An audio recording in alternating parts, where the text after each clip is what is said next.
इस गौशाला में कई एक प्रकार की गायें मौजूद हैं। ये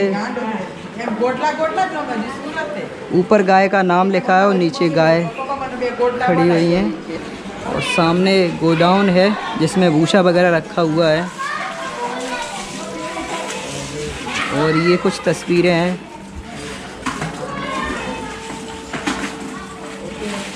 यहाँ आकर जो मैंने यहाँ पर साफ़ सफाई देखी है वो बहुत काबिल तारीफ़ है।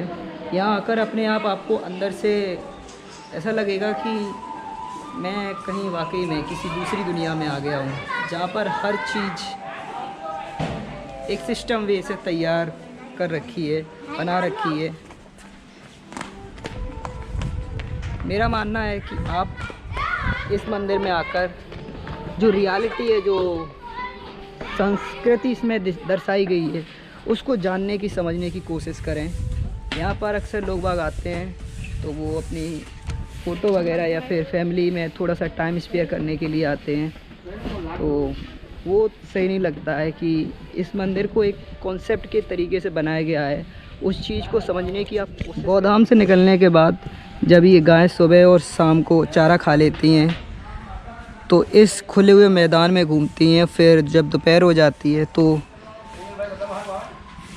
इधर आके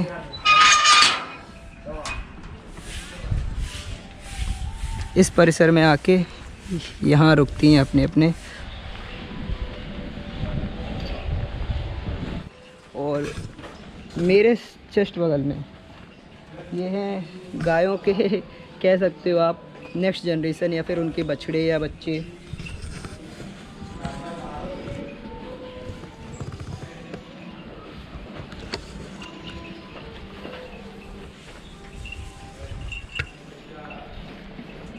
और इनके लिए हर एक चीज़ की सुविधा की गई है। गर्मी न लगे उसके लिए पंखा लगाया गया है, लाइटिंग वगैरह लगाई गई है। इनको किसी प्रकार की मच्छर वगैरह ना काटें उसके लिए मशीन वगैरह लगाई गई है, मच्छर या फिर कीड़े मकोड़े। ये महापात्र जी हैं जो इस ट्रस्ट को फाउंडर हैं और खेती करते हैं। महापात्र जी जो हैं इनका मानना है कि अगर आप गायों को पालते हो या फिर अपने घर के सामने जब गाय आती हैं तो उन्हें रोटी खाना खिलाते हो, खाना खिलाने के बाद खाना तो हम खिला देते हैं मगर जो भाव होता है, श्रद्धा भाव जो माँ का, वो नहीं आता हमारे अंदर। खाना खिलाने के बाद हम उन्हें भगा देते हैं, कहते हैं, धिक्कार देते हैं। तो ये जो गौशाला और ये सब जो चलाते हैं, इनका जो मेन इमोशनल टच है वो है माँ का। और यहाँ देख के लग रहा है कि हाँ, जो माँ की जो देखभाल की जानी चाहिए वो कुछ इस प्रकार से की जानी चाहिए। तो आपने अभी अंदर देखा है गायों को जो खिलाया जाता है वो सब। ये कपासिया का खोड़ है। हाँ हाँ, कपासिया गाय दोने का टाइम होने, हाँ हाँ, दूध निकालने का टाइम वक्त हम देते हैं। अच्छा अच्छा, दूध निकलने का टाइम है। ये है भूसा, सूखा भूसा। जुआर बोलते हैं, सूखा कटिंग है। तब तुअर है, फिर मक्का है, मक्की, तुअर है और गेहूं है। इस सब को आप यहीं पर तैयार करते हो? यहीं पर तैयार करते हैं, चक्की में पीसते हैं। हाँ हाँ, और ये इसमें डालते हैं। अच्छा अच्छा। और ये मूंगफली का पाला है। मूंगफली का? हाँ, ये चारा मूंगफली का। और अगर हरे चारे की बात करूँ तो हरा चारा? इसको जिंदा बोलते हैं, जिंदवा। एकदम प्रोटीन है, प्रोटीन होता है हरा। मक्का भी है इधर। अच्छा अच्छा, ये सारा आपने यहीं खेत में ही उगाया जाता है? ट्रस्ट के खेत वगैरह हैं? और ये पतंजलि का है, दान है, हरिद्वार बाबा रामदेव का, पतंजलि का। अच्छा अच्छा। और इधर आ देखो, ये गोड़। अच्छा अच्छा। और इधर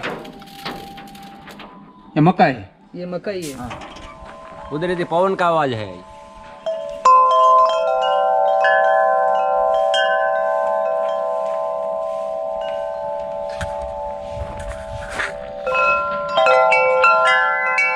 खाना खाने के बाद दोपहर में सभी गाय इस साइड में आकर विश्राम करती हैं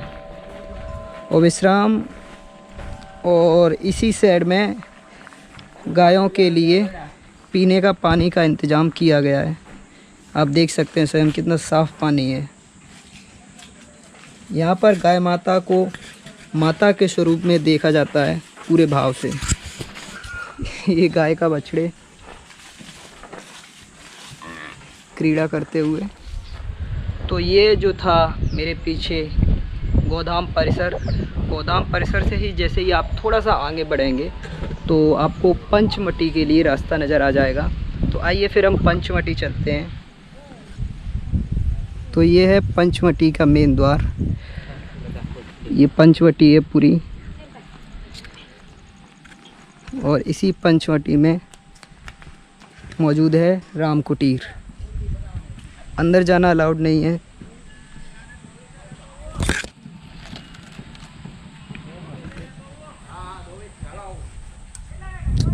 और ये है राम कुटीर।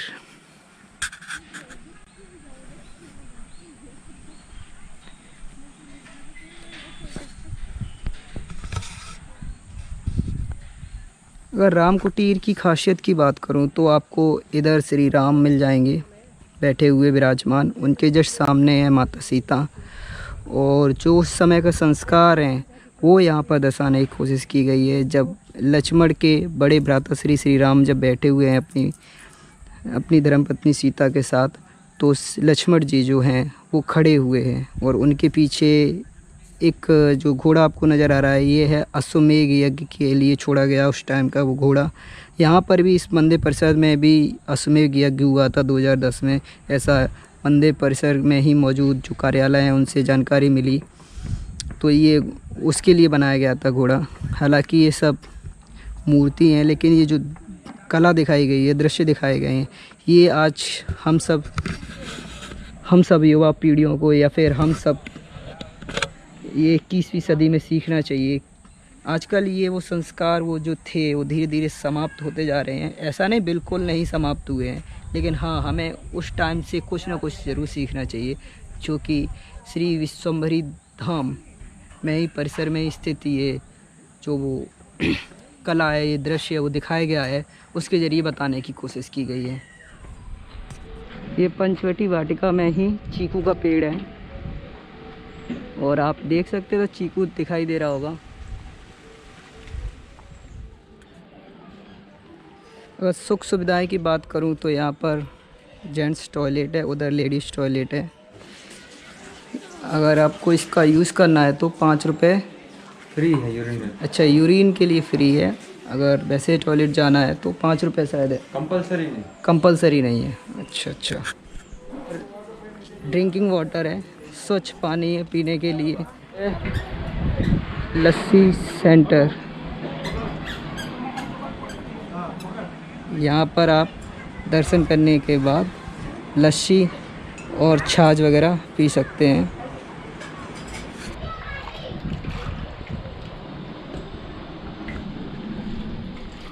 और सबसे ख़ास बात यह है कि मंदिर परिसर में ही मौजूद गौशाला का ये शुद्ध मट्ठा जो छाछ निकाली जाती है उसकी है,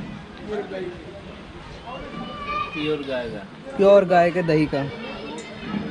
तो अगर आप मंदिर विजिट कर रहे हैं तो एक बार ज़रूर ट्राई करिए।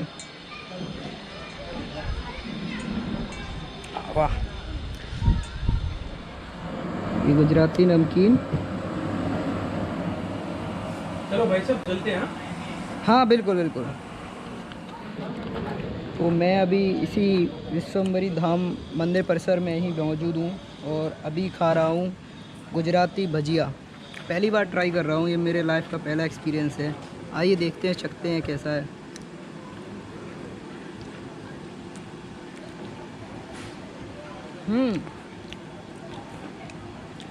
इस भजिया के अंदर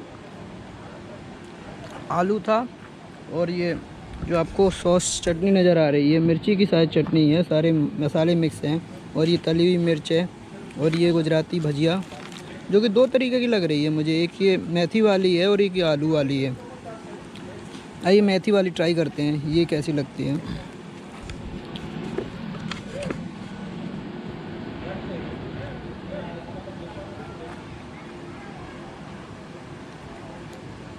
वाह, ये बैलगाड़ी ड्राई फ्रूट है, ड्राई फ्रूट बॉक्स। पूरा फोल्डेबल पीस रहता है। यहाँ से खोल डालिए, आपको कोई ड्राई फ्रूट रखना है तो इसमें रख सकते हैं। आपको ड्राई फ्रूट नहीं रख सकते, कोई 100 पीस के लिए बनाना है तो इसे उठाकर आप फोल्ड कर सकते हैं। अच्छा, ये फोल्डेबल है। हाँ, तो कोई आप अपने हिसाब से कोई डेकोरेशन रात का व्यू। मैं उसी विश्वम्भरी तीर्थ यात्रा धाम में मौजूद हूँ। अभी भी शाम का वक्त हो रहा है, 7 बज रहे हैं। मैं शाम की आरती के लिए मंदिर परिसर में दोबारा वापस आया हूँ। जय माँ विश्वम्भरी। जय माँ विश्वम्भरी।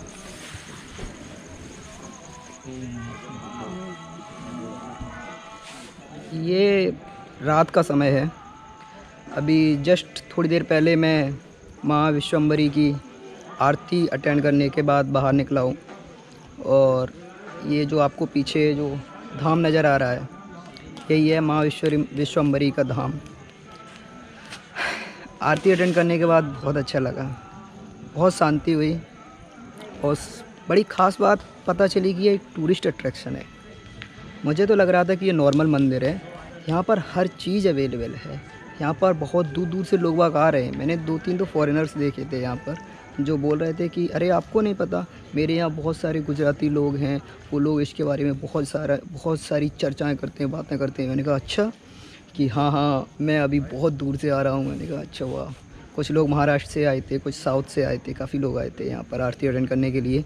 आइए फिर रात का नज़ारा दिखाते हैं इस ट्रस्ट का, इस पूरे धाम का। चलिए फिर।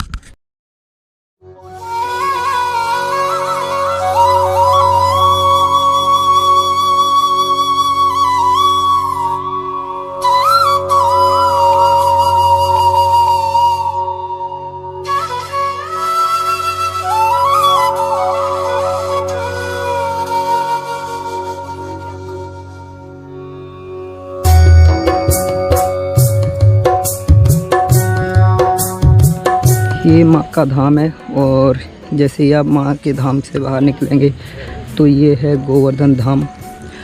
और उसके सामने ही थोड़ा और आगे चलेंगे तो बैकुंठ धाम, जहाँ गौशाला है। ये दिन में सारा कवर कर चुका हूँ। ये रात के व्यू हैं, ये रात की फुटेज है।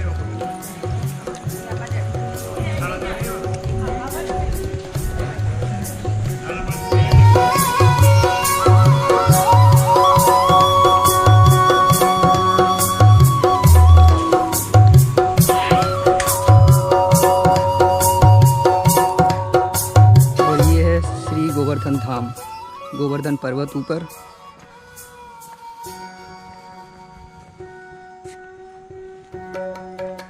वाह यार, कितनी मस्त लाइटनिंग है, लाइट वगैरह है।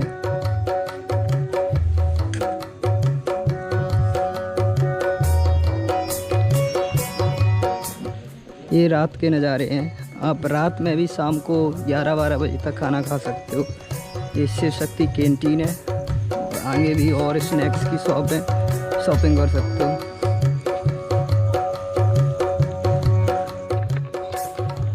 तो ये था माँ विश्वम्भरी धाम, जो कि वलसाड में ही स्थित है। और इस धाम में आके काफ़ी अच्छा लगा मेरे को। अगर हो सके आप गुजरात से या फिर पूरे भारत से कहीं भी हो, गुजरात आना हुआ आपको, तो इस धाम में एक बार ज़रूर विज़िट करें। हैपनिंग प्लेस है, टूरिस्ट अट्रैक्शन है और शांति प्रिय प्लेस है। यहाँ पर वन है और बहुत सारी चीज़ें हैं देखने के लिए भी। सबसे ख़ास बात, और काफ़ी लोगों ने मुझे यहाँ बताया है कि ये एक शांति वाला है। यहाँ आपको आकर सुकून मिलता है, तो क्यों ना उसे उस तरीके से ही ट्रीट किया जाए। यहाँ पर लोग क्या करते हैं, इसे ऐसा टूरिस्ट अट्रैक्शन तो है ही, ठीक है, मगर सेल्फियाँ वगैरह लेने लगते हैं कहीं भी, कुछ भी। ये एक धार्मिक स्थल है। धार्मिक के साथ साथ अपनी उस संस्कृति को, जो रियलिटी है, उसे दर्शाने की कोशिश करी गई है।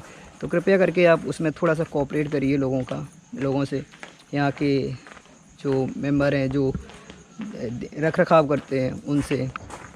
और हर चीज़ की वाकई में सबसे ख़ास बात मेरे को देखने को लगी यहाँ पे क्लीननेस, सफाई इतनी अच्छी है, वाकई में हर कहीं नहीं मिलेगी। तो चलिए मिलते हैं फिर अगले ब्लॉग में। हो सकता अगले ब्लॉग राजस्थान से हो या फिर दमन से हो, कहीं से भी हो। मैं ट्रैवलिंग स्टार्ट कर चुका हूँ, तो ऐसी वीडियो आप तक आती रहेंगी। तब तक के लिए बाय बाय।